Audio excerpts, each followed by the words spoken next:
विनाशकलिङ्गं तत्र नमामि सदा शिवलिङ्गं देवगणार्चितसेवितलिङ्गं भावैर्भक्तिभिरेव च लिङ्गम्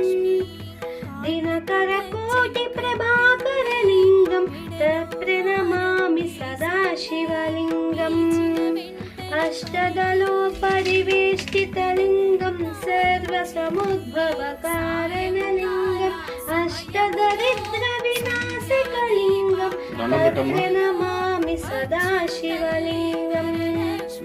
सुरगुरुसुरवरपूजितलिङ्गं सुरवनपुष्पसदार्चितलिङ्गं परमपरं परमात्मकलिङ्गं तत्र नमामि सदा शिवलिङ्गं लिङ्गाष्टकमिदं पुण्यं यः पठेत् शिवसन्निधौ शिवलोकमवाप्नोति शिवेन सह मुहुः।